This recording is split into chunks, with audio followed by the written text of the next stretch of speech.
I think we'll get started. So, good morning, everybody. My name is Karen Kavanagh, and I am the Director for Networks and Economic Regulation at the CRU. You're all very welcome joining us this morning. We have quite a large attendance. It's about 230 people have registered to join us. I see that they're still being admitted there now. So, as you know, we published the PR6 draft determination just at the beginning of July there. We had published our strategy last year and we received submissions from the network companies back in October, and we've been working away on developing the draft determination we published, and it's now out for consultation. As you know, PR6 is representative of a transformative period of investment in the Irish electricity system, both in terms of scale and scope and what we want to achieve. The team today are going to take you through the detail, and I'll hand you over shortly to Conor McAvoy, who's going to chair the session. But just to say that, I suppose the CRU fully accepts the needs case that's been put forward by the network companies. And what we have tried to do in shaping the PR6 draft determination is facilitate the network companies in making that investment and delivering against it. And we've tried to balance that need for investment along with that risk to the consumer, and have set out that baseline versus that high case. In order to do that, we've also proposed significant changes in terms of the regulatory framework around how we will facilitate agile investment, how we will hold the network companies to account in terms of specific delivery obligations, but also in terms of how we report and monitor and provide information to the wider industry in terms of the delivery against those targets. There's also enhancements around the incentive framework that we're putting forward, which again takes the learnings of PR5 and develops it specifically for the PR6 period.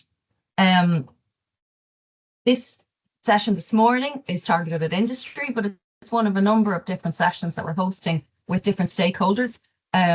As you no doubt be aware, we published quite a volume of papers, and there's a lot of material to get through. We do understand that, and I suppose the session this morning is to try and facilitate our stakeholders in digesting that material, understanding what we're trying to get out, and also enabling you to get us the best feedback in terms of the responses to consultation. So we do really appreciate you coming this morning. With that, then, I'm going to hand over to Conor McAvoy and the team who are going to take you through the proposals. Thanks, Karen. Good morning, everyone. Again, just as Karen said, I'd like to thank everyone for attending today's webinar on the CRU's Price Review 6 Draft Determination. My name is Conor McAvoy. I'm the Manager of Electricity Networks in the CRU. And it's great to have so many attendees from across the industry attend today. So really appreciate you taking the time out to join us for this webinar. For this webinar, we hope to pull together aspects of the draft determination and set out at a high level the overview of proposals and the assessment. We recognise there was a considerable amount of information published as part of the draft determinations, around 22 publications, with supplementary documents as well to support the review. So what we're trying to do today is sort of bring it up a level and pull it all together so that everyone can kind of see at a high level all of the enhancements that were made and all of the considerations that we had taken into account for PR6. I might just quickly go through some housekeeping. The webinar is scheduled for an hour, as everyone knows. It's being recorded, and we intend to publish this webinar on our website after. Cameras and microphones will remain off. That's just in the interest of all participants. But I do encourage you to ask questions through the chat. We have our team, we have our economic advisors, the technical advisors, all on standby to answer questions that you may have. If we don't get around to answering the questions today, we will respond after the webinar. And also, if you have any questions after the webinar, we can facilitate a response as well. So I would encourage you to engage with that chat and ask any questions you do have. We do have an email. It's pricereview6, the number 6 at cru.ie. If you do have any questions after this webinar. The agenda for today is set out on this slide. So we'll run through the overview of outcomes and onshore allowances. We will then step through offshore. So this is the first price review for offshore. So we want to summarize the key aspects of the allowances and the regulatory framework for offshore as well, given the bespoke arrangements being proposed for offshore in PR6. We'll then present on the onshore regulatory framework. I'll have one slide on finance and 3 slides on the bill impact assessment as well. We have our leads presenting today, so they'll take you through the detail of each slide. We have Adam Fitzpatrick on transmission, Lewis and Gary on transmission, Ryan McGrath and Soon Young Lim on offshore, and Emerson O'Callaghan on the regulatory framework. Again, I would say it's almost impossible to cover every detail in this webinar, but we will be calling out the key elements of the draft determination. And again, as I said, if you do have any questions on any specifics, we'll endeavour to respond through the chat function. Might just step through quickly and briefly the strategy. So we've recently published our CRU strategy that sets out the vision, the purpose, values and priorities, and it's available on our website. The strategy itself recognises the evolving policy landscape in Ireland and the EU. And these developments can be seen in the priorities that have been identified, some of which are called out in this slide. The strategy, the CRU strategy, very much aligns with the Price Review 6 strategy.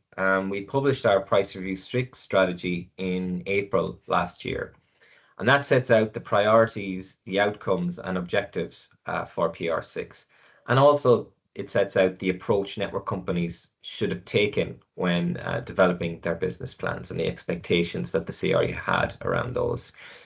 We noted the need for ambitious, well-justified and robust business plans, and also the need for network companies to demonstrate the measurable benefits of proposals to consumers. And we've taken that all into account in the proposals for the draft determination for PR6. One thing maybe just to call out, I know I said it before, but there is a new objective there for offshore on EirGrid, and that's the successful establishment of their new offshore role.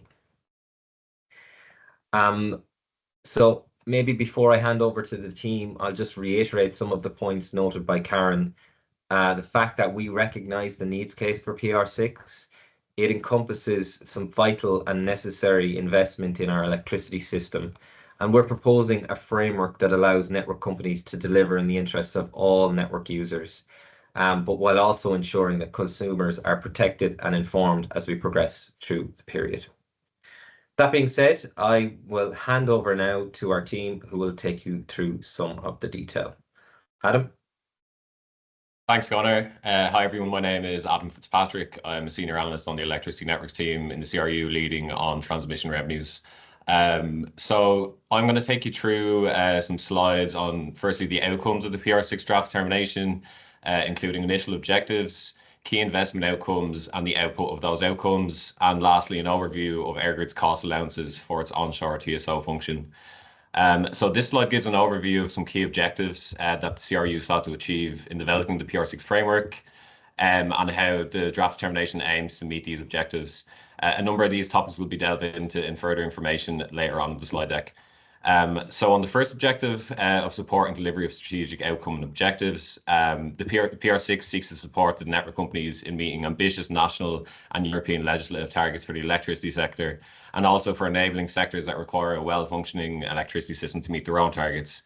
The 81% increase in proposed controllable cost allowances compared to PR5, with further increases available in period, is a reflection of the CRU support.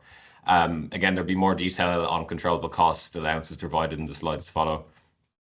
On protecting customer interest, I think as Karen alluded to in her introduction, we've got to balance protecting customers with funding the need. That's clear. So cost challenges have been applied to network company requests where it has been deemed that the need, additionality and or the cost efficiency of the request has not been sufficiently justified. Again, further information will be provided in the slides to come. Next, on managing uncertainty and providing adequate flexibility. So PR60 is the introduction of the Agile Investment and Monitoring Framework, or AIMF, which is a continuation of the Agile Investment Framework that was introduced in PR5. So the intention of the AIMF is similar to that of the AIF in that we acknowledge that circumstances in the course of a price review period are subject to change, and that there must be mechanisms in place for the network companies to access additional revenues as necessary. The learnings of the PR5 have been applied to the AIMF, resulting in a more codified and light touch framework. Next, on providing network companies with the certainty to proceed. So the PR6 regulatory framework sees the introduction of what are known as delivery obligations. So these are placed on a number of capital expenditure projects proposed by the network companies. And the intention of these delivery obligations is to clearly link the allowances provided to the network companies to associated outcomes. On incentivizing performance improvement, PR6 proposes replacing a number of process-driven incentives in PR5 with more mechanistic ones, which are focused on driving value for customers. There'll be much more information provided on this later on in the slides with regards to the onshore regulatory framework. So finally, on this slide, on the PR6 framework, being financeable and supportive of investment. Following an assessment of relevant cash flow and leverage metrics used by the credit rating agencies, it's indicated that the PR6 proposals would result in a comfortable credit rating for the network companies, but there will be much more information provided on this in the finance section of the slides. Next slide, please, Connor. So this slide gives some of the key investment outcomes of the grid infrastructure projects that the PR6 draft determination proposal allowances seek to support the delivery of. So firstly, on transmission, a total of 369 projects have been allotted allowances for PR6. This includes 29 projects designated as key by the network companies, and which subsequently have been assigned individual delivery obligations that recognise their importance. It also includes 12 projects that are tasked with connecting the offshore wind farms onto the onshore grid, and one connection link is expected to be operational by the end of PR6. Regarding kilometres of transmission network assets at the bottom of the slide, the construction of 319 kilometres of new underground cables, 181 kilometres of new overhead lines, 55 kilometres of replacement underground cables, and 876 kilometres of increased capacity on the existing overhead lines is anticipated during PR6. Lastly, on transmission, the construction of 27 new 110 kV substations and the upgrading of 16 existing 110 kV substations is expected. Although it's worth noting that not all 110 kV substations are necessarily transmission assets. As for example, in Dublin, some 110 kV substations are used in the distribution network. Leading on to investments on the distribution system itself, allowances have been provided to ESB networks to construct 11 new 30 kV substations and also to upgrade 15 38 kV substations. Allowances have also been given to ESB networks to replace 50,000 poles. Next slide, please, Connor. So this slide describes some of the key outputs for the electricity system, the network companies, and for broader society from the key investment outcomes set out on the previous slide. So firstly, with regards to the electricity system itself, the anticipated increase in the construction of grid infrastructure aims to improve network resilience by increasing capacity and removing network constraints. It also seeks to facilitate 5 gigawatts of offshore wind onto the system by the early 2030s and increase levels of renewables by 2030, which in turn will reduce reliance on gas imports for electricity. Regarding the network companies, the PR6 draft determination intends to give EirGrid and ESB networks sufficient allowances to increase their organizational capacity and capabilities in order to successfully operate and maintain a growing electricity system. And lastly, on the slides regarding broader society, so it's anticipated that increased grid infrastructure will enable the connection of 250,000 new homes and 680,000 heat pumps for homes and businesses by the end of 2030. This infrastructure can also support the electrification of public transport and almost 1 million charging ports for electric vehicles. Finally, this infrastructure is targeted at meeting the significant level of expected electricity demand growth due to growing population and industry. Next slide, please, Connor. So this slide gives a high-level overview of the TSO's allowances for its onshore function alone. So the bar chart compares EirGrid's controllable cost for PR5 to its PR6 request and proposed allowance. So controllable costs are, as the name suggests, costs that are deemed within EirGrid's control and excludes pass-through costs. They include controllable operational expenditure such as labour costs and IT costs, and also all CapEx costs, so both network and non-network. It's notable that, unlike in the case of ESB networks, the PR6 baseline and total requests are the same for EirGrid. This is explained by the joint network capital expenditure submission that we received from both network companies, where EirGrid's request was constant across both of those scenarios. This reflects the greater predictability of EirGrid's role that they play in the early phases of bringing capital projects to energization. So EirGrid requested 1.8 billion of controllable costs for PR6, which is roughly 2.5 times that of the PR5 outturn. The draft determination for PR6 proposes a baseline allowance of 1.43 billion, which is roughly 2 times the PR5 outturn. So one of the main determinants of that increase is labour costs, which are up 88% or 250 million. This is both internal staff costs and the procurement of contractors and professional services externally. So EirGrid also has the ability to access an additional 80 million of internal staff costs in the high case through a defined reopener mechanism as part of the regulatory framework, as long as sufficient justification is provided in that regard. So we believe that this package reflects a serious commitment to ensure that the TSO has the resources and capability to deliver on the PR6 strategic objectives. The other main determinant of that increase is an 89% or 311 million increase in capital expenditure costs. This is largely explained by a 113% or 232 million increase in the TSO's non-network CapEx allowances.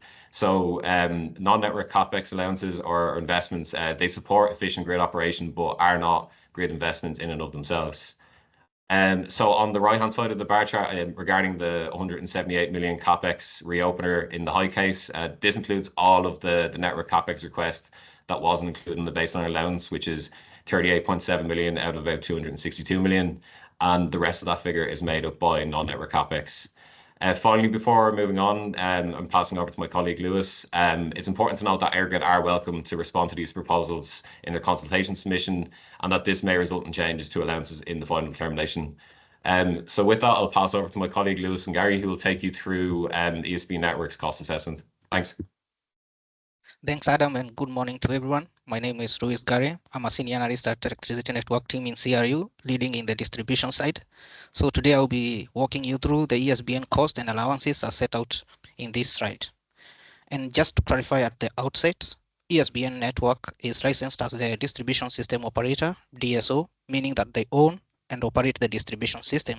They are also licensed to own the transmission system and are designated as the transmission asset owner, that is the TAO. Similar to the presentation of EirGrid allowances, this slide presents a high overview of ESBN's PR5 outturn cost, what they are requesting for PR6, and the CRU proposed allowances.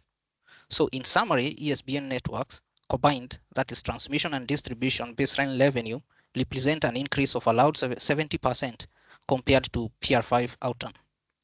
The graph on the left shows ESBN's DSO, that is distribution system operator, PR5 outturn of 5.4 billion, as you can see, against a total PR6 request of 10.1 billion and an 9.2 billion baseline request. This is a substantial step change from PR5, demonstrating the investment required by ESBN to support economic growth, provide capacity, and improve system resilience and facilitate decarbonization. The CRU is proposing to allow a baseline allowance of 7.3 billion, as you can see there, with an additional access of 2.1 billion through the Agile framework.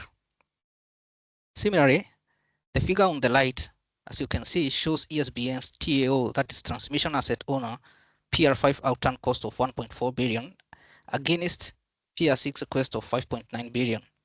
Again, this is a substantial increase, which is reflective of the need for the transmission network to accommodate the anticipated increase in demand from the electricity of heat, transport, and provision of new connection. CRU is proposing a baseline allowance of 4.2 billion, as you can see there, and an additional access of 1.7 billion through the Agile framework. Some of the key drivers for the step change, as you have seen there in the allowances for PR6, include the planned maintenance, which is increasing by 49%, equivalent to 182 million, with access to an additional 221 million through the CRU proposed Agile framework. We recognize that the planned maintenance is an important cost allowance as it seeks to improve the resilience of the distribution network through programs like tubo coating and forestry corridor maintenance.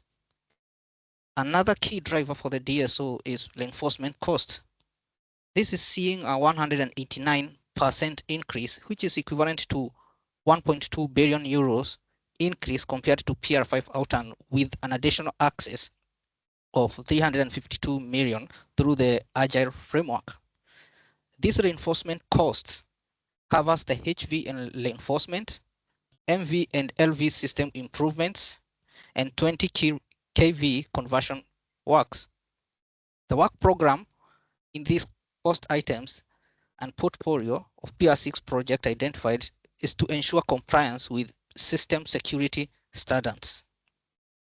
For connections, there is a 17% increase, or an equivalent of 113 million increase in allowances associated with the provision of the new connection, with access to another 115 million to facilitate housing for all. The CRU is also proposing to allow the full cost associated with the 29 priority transmission projects and 27 distribution critical projects. These critical projects and priority projects are key to maintaining security of electricity supply and strengthening resilience, capacity, and flexibility of electricity network. Notably, it's that CRU recognizes the importance of timely delivery of these projects. These are just some of the key drivers. There are other important cost allowances that are set out within the draft determination that I have not covered here today, including ESBN network DMSO program, costs associated with facilitating renewable connections, and meter reading costs. And finally, baseline allowances are likely to increase at final determination, with a further justification and details to be provided by ESBN. We appreciate any and all responses to our draft determination. Thank you very much for listening. I will now hand over to Leanne, who will take you through the offshore proposal for PR6. Thanks, Lewis. Hi, everyone. My name is Rianne McGrath. I'm an analyst at the CRU in the Electricity Networks team, and I'm leading on the offshore side of the draft determinations. So along with the transmission business plan submission, EirGrid also submitted their first ever offshore business plan for PR6. The plan included the requested operational and capital expenditure for 3 potential offshore scenarios. Scenario 1 had 6 asset transfer values, or ATVs, estimated to take place within the PR6 period. Scenario 2 had 4 ATVs estimated to take place, and Scenario 3 had estimated 1 ATV. CRU have based the proposed allowed expenditures on Scenario 3. As this is EirGrid's first ever price review where they'll be transitioning into their new role as Offshore Asset Owner, or OAO, there is a need for EirGrid to establish themselves in the offshore space. So as you can see here in the bar chart, the request was 1.187 billion euro, and the CRU proposed an allowance of approximately 1.179 billion euro. Where 819 million euro of the allowance is the baseline excluding the ATV, and 360 million euro is the amount for 1 ATV taking place. As previously stated, EirGrid have the objective of establishing the OAO. For EirGrid to complete the transition, they'll need to achieve the following range of objectives/deliverables. So first off here, we have progressing obtaining towards a credit rating to ensure EirGrid can raise debt finance for the offshore grid investment programme. Next, we have supporting the delivery of Phase 1 offshore projects, which means developing the readiness to take ownership of Phase 1 projects and take over O&M of the assets. We then have support with the timely and budgeted delivery of each Phase 1 project and progress towards critical milestones for the Phase 2 project. We have development of plans and capabilities to assume O&M responsibility for phase 1 projects. And finally, we have implementing the CRU's decision on EirGrid's offshore revenue recovery model. To achieve this, EirGrid will also need to fund their operational and capital expenditure. The CRU is supporting EirGrid through its allowed revenues through the PR6 period, and shown below are some key cost drivers of each of the cost categories. So the total allowance for network capex amounts to €708 million. The phase 2 ton new programme is the key cost driver here at €347.9 million. This programme will see EirGrid designing, consenting and building the second phase of the offshore transmission assets, and this will facilitate towards 0.9 gigawatts more of offshore renewable energy. The total allowance for OPEX amounts to €403 million. The Offshore Asset Readiness Programme, or OARP, amounts to €175 million of this figure. And the OARP consists of 31 programmes to ready EirGrid in owning and operating the offshore infrastructure, which includes engineering, asset management, health and safety, IT, finance, supply chain, procurement, etc.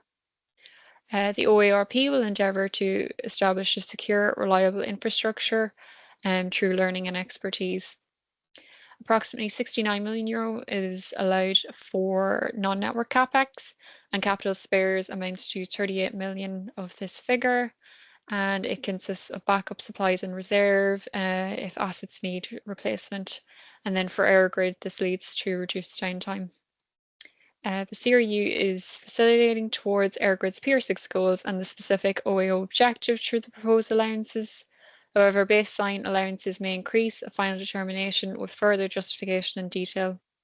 Next, I will hand over to Sun Young, who will discuss the offshore regulatory framework. Thanks, Ryan. I'll give everyone a summary of the offshore regulatory framework decision. To give a bit of context, EirGrid is transforming from the traditional role of being a TSO to now becoming the offshore asset owner, and that is quite a big change, being an asset-light company to owning billions of euros of infrastructure. That comes with some risks and financial challenges, and the CRU acknowledges that and have carefully put together a financial framework that would enable EirGrid to attain an investable credit rating and be financially resilient. So let me walk through some of the key decisions from the financial framework. For the WACC, the cost of capital, we decided to adopt a hybrid returns basis, 7.51% for the equity returns in real terms and 4.2% for debt returns in nominal terms. For notional gearing, we adopted 60%, and for depreciation, we adopted the assumption of economic asset life of 30 years, and we adopted two different approaches for phase 1 projects and phase 2 projects. So for phase 1 projects, which are developed by other offshore developers and then transfer to EirGrid, those phase 1 projects, they begin depreciation from the point of asset transfer. And for phase 2 projects, Tonua, which EirGrid is building from scratch, the depreciation will begin from FID, the final investment decision. We also provide an additional liquidity building block allowance. We recognize that EirGrid may be facing a timing mismatch between the incurrence of financing costs, raising capital, and then the receipt of revenues, the revenues being logged onto the RAV and then being recovered through slow money. And hence we're providing a liquidity building block. We also have a debt true-up mechanism, which recompenses for the difference between actual debt costs and nominal debt allowance. We also cover for exceptional events. EirGrid will be able to recover costs for rectifying exceptional and major failure events to some degree if the application is approved by the CRU. So accounting for this financial framework, we have conducted a financeability assessment, and we have found that EirGrid will be able to remain financially resilient and maintain a level of headroom under both the notional and actual capital structure. So you'll be able to see in the graphs that within the PR6 period, there is the credit rating ratios are relatively weaker throughout PR6, and that is inevitable due to high upfront investments, especially with the asset transfers. However, there is a stronger upward trend going up into PR7, and this gives us confidence that our financial framework will help EirGrid remain resilient in the midterm and the long term. Would you mind moving on to the next slide? I'll cover for the incentives package. For the offshore price control, we include 3 financial performance incentives. The first one being the timely delivery incentive to keep EirGrid on track for major milestones such as FID, final investment decision, and project completion. Second, we have the cost incentive to keep EirGrid cost efficient. And third, we have the availability incentive to maintain high availability of the offshore transmission system. For the size of the incentive package, we have separated it out across the development phase and the delivery phase. So the development phase being up to FID, which we think is more relevant to the PR6 period, and the delivery phase, which is between FID and project completion. And we believe this is more relevant to the PR7 period. And hence, I will be focusing more on the development phase incentive package just for today. For the timely delivery incentive, we have set the penalty to be maximum at 20 million euros, whether that is a RAB adjustment or a revenue adjustment. And for reward, we have set it to 10 million euros maximum. For the cost incentive, for both reward and penalty, we have set it to maximum 10 million euros RAB adjustment with 15% sharing rate with consumers. It is worth noting that we have not yet set the incentive size for the availability incentive. This is because there is not yet enough clarity on the asset transfers and the specs of the phase 1 projects just yet. However, we will be defining more details of the availability incentive in due course over the coming years. I will now move on to the investment gateways, which is a unique principles of revenue recovery specific to the offshore price control. The CRE will be implementing a close monitoring process for the phase 2 Tonnua project. This is because EirGrid, being an asset-light company and not having much experience delivering a large capital project, we have decided to have a very close monitoring scheme.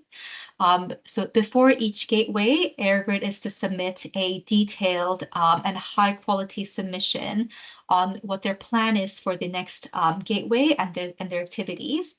The CRU will take away the submission and review them to ensure that the EirGrid's plan is robust, economic, and efficient, and will come back with a go or no-go decision.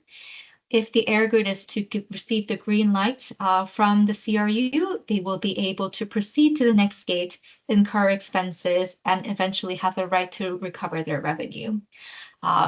So this has been so far the summary of the offshore regulatory framework.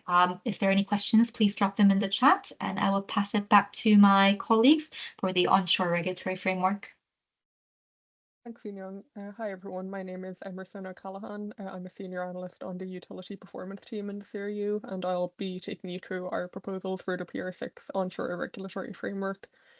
So just to start at the beginning, the term regulatory framework refers to a set of arrangements under each price review that apply to how the network companies will be incentivized, how unexpected expenditure will be treated, and how under and over expenditure will be addressed. So in PR6, we're referring to our onshore regulatory framework as the Agile Investment and Monitoring Framework, or AIMF. Building on our learnings from PR5 and also taking into account the challenges and risks of PR6, we are aiming for the AIMF to be agile, light touch, and practical. So the figure on this slide just depicts the different building blocks of our proposed framework. Firstly, an ex-ante review has been carried out, which has defined the proposed baseline PR6 program deliverables, or outputs, schedule, and allowances. And there are a few different subsets of allowances within this baseline. A new feature of the framework for PR6 is delivery obligations, or DOs, which are ring-fenced allowances for certain high-priority projects. Some of these will be for discrete projects, and some will be for a bundle of projects within a wider program. Each DO will be defined clearly with a specified scope, baseline allowance, timeline, adjustment mechanisms, and so on.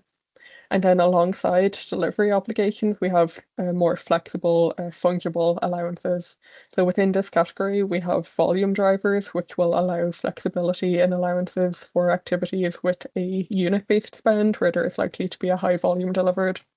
And then finally, we have the remaining non-ring-fenced expenditure. So network companies can request reopeners during the PR6 period for certain activities within that category, as well as for all of the delivery obligations if there are significant changes to costs or volumes during the period. And then underlying these allowances, we will have regular monitoring of expenditure and performance through reporting. So in addition for PR6 is that the CRU is planning to publish a dashboard on our website summarising that reporting, so I'll talk a bit more about that later. And then finally, there will also be an ex-post review of expenditure at the end of PR6, which will be carried out in broadly the same way as PR5 and PR4. Next slide, please. So alongside the baseline costs, the CRU is also approving a high case cost allowance. This will be available to the network companies over the course of PR6 to ensure that sufficient revenue is available to meet the goals of PR6 while also protecting the interest of customers. So in the way this will work is in the first year of PR6, the baseline allowances will flow through to the annual revenue and tariff setting process. And then in subsequent years, if the network companies require additional revenue for certain cost categories, they can request funding from the CRU through a number of defined mechanisms. So we would then review those requests, and if we deem them to be justified, we would release the additional funding. Annual adjustments will then be combined with annual baseline funding to set network tariffs in the remaining years of PR6. Next slide, please. So a key element of the AIMF is the incentive framework. Incentives are a really important regulatory tool for us. They aim to encourage desired behaviours and improvements in performance, primarily through financial rewards and penalties, and there are reputational aspects to them as well. So prior to designing incentives for PR6, we carried out a detailed review of the PR5 incentives to understand what worked and what didn't work. And for PR6, we're putting an increased focus on ensuring that incentives adhere to SMART principles. So that means they should be specific, measurable, achievable, relevant, and time-bound. We have also streamlined the design of the incentives by making them more mechanistic with outcome-based targets. And we're moving away in many cases from the qualitative scorecards that were common in PR5. We're only proposing 3 balanced scorecards in PR6 compared to 11 in PR5. So the weighting of the incentive package for the TSO and DSO in terms of aggregate risk and reward is the same in PR5 relative to the overall funding that the network companies will receive. For PR6, we're placing a significant focus on infrastructure delivery, and we're introducing a number of new incentives relating to that, including 2 new incentives that will apply to the TAO, and that will nearly double the number of TAO incentives. So because of that, we're increasing the aggregate risk and reward on the TAO just to reflect that increase in incentives.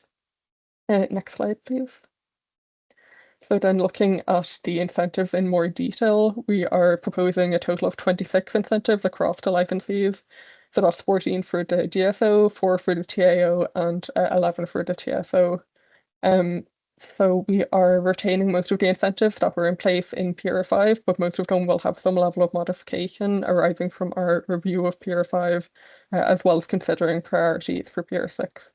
So I won't talk about all of the incentives in detail. I'll just focus on the new incentives and incentives that have been significantly modified from PR5.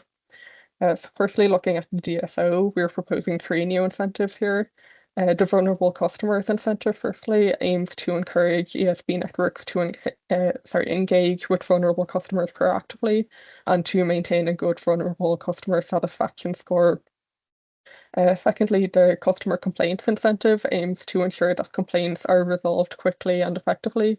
And lastly, the Time to Quote and Time to Connect incentive will encourage timely and efficient connections for new housing. For the DSO, we're also proposing to retire 1 incentive from PR5, which is the estimated restoration time incentive, because the activities relating to it have become business as usual, so the incentive is no longer required. Then for the DAO, we are proposing to introduce 2 new incentives. One is the TAO TSO outage planning incentive, so that will focus on encouraging collaboration between EirGrid and DSB networks in delivering the joint outage transformation program. And the other is the TAO project delivery incentive, including construction milestones. So this is a major evolution of the TAO project delivery incentive from PR5, and it will include new metrics on construction milestones and delivery. And then for the TSO, we are introducing a new security of supply and system adequacy and resilience incentive. So this will replace the local security of supply incentive from PR5. It will have a more broad focus in managing security of supply and system adequacy across Ireland compared to the PR5 incentive, which is mostly focused on the Dublin area. And it will place a greater focus on output-based metrics as well. And another incentive, just to note for the TSO, is the renewable integration incentive. This will combine and streamline the renewable energy system non-synchronous penetration and renewable dispatch down incentive from PR5 into a single incentive to support the achievement of decarbonised energy. And that incentive will also include a qualitative reporting element. Next slide, please. So then looking at the reporting and monitoring framework for PR6, we are aiming to ensure that the CRU has effective oversight of network company activities with this. And also for public-facing reporting, we are aiming to ensure that information on the network company's activities and expenditure is accessible and transparent. For PR6, we're proposing to retain the majority of the PR5 reporting and monitoring framework, such as annual performance reporting, innovation reporting, and detailed expenditure reporting. And we're also proposing to expand the framework in some ways. We plan to introduce quarterly reporting on priority projects covered by applications. We also plan to extend annual CapEx and cyber reporting requirements to the DSO. So in PR5, the CapEx reporting was only applicable to the TSO and TAO, and cyber was only applicable to the TSO, so just expanding those across the network companies.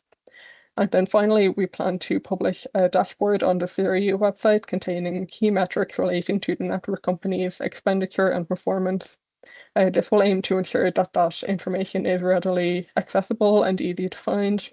It will include metrics on cost, infrastructure delivery, progress with delivery obligations, and key performance indicators. And we're very much open here to proposals for further information or metrics that should be included. The dashboard is something that we're developing purely for the benefit of stakeholders to make this type of data more accessible and easy to find. So any ideas around what you would like to see on it would be valuable to us in developing it. And with that, I'll hand it back to Connor to talk about finance. Thanks, Emerson.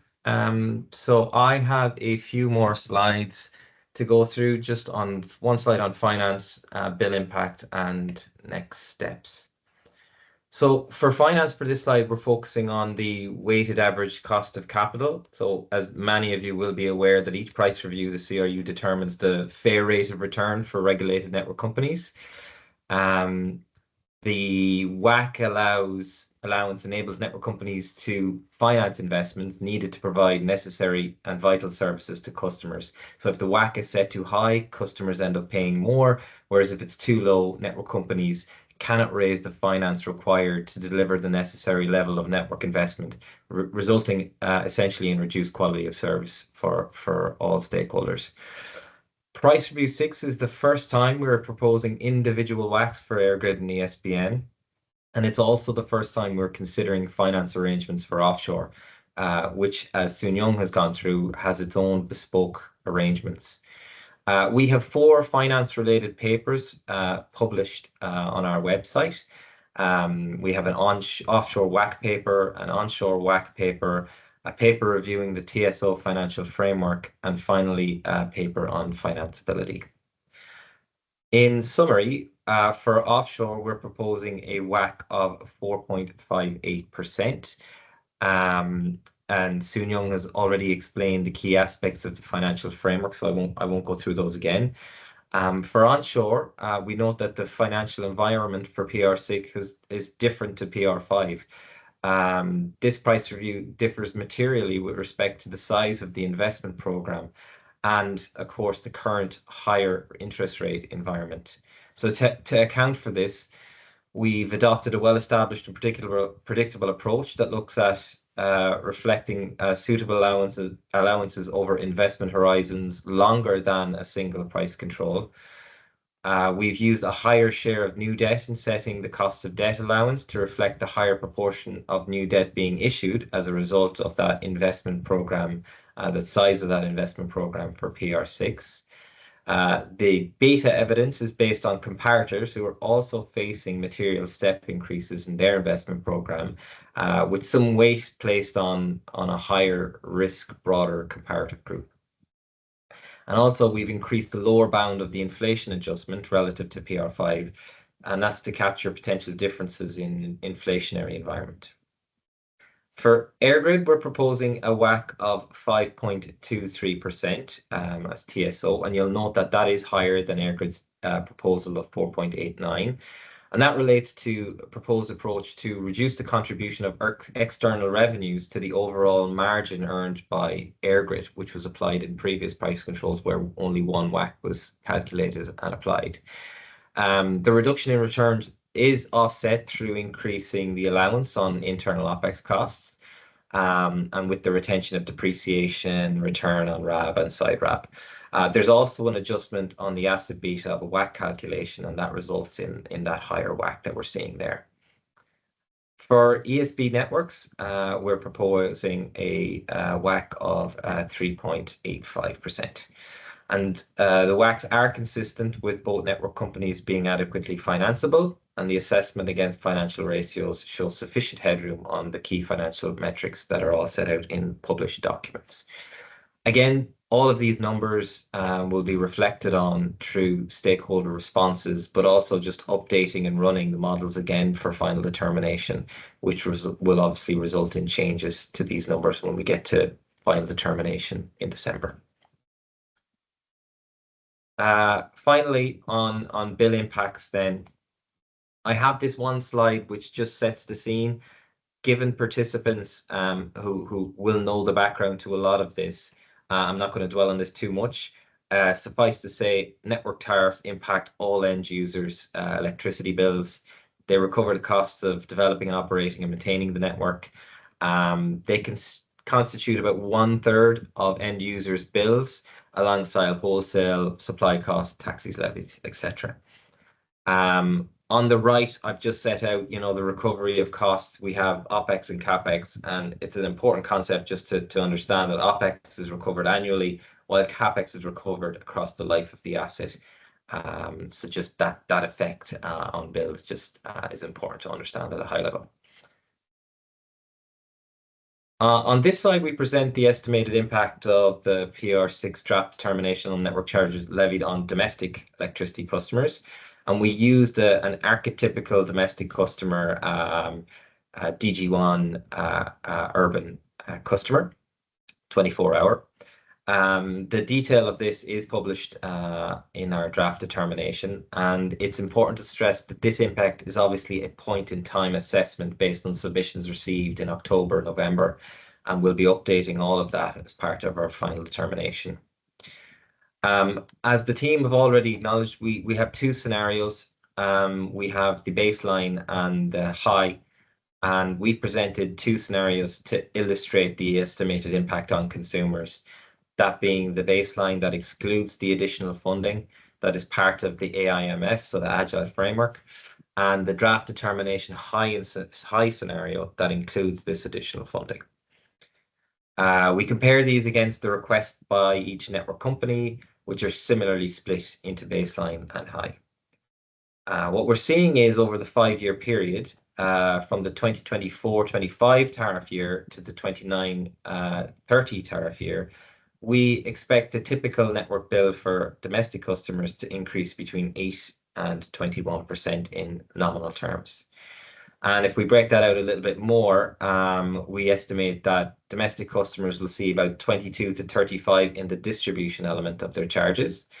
And whereas on the network, we're estimating that the customers will see a decrease in transmission charges.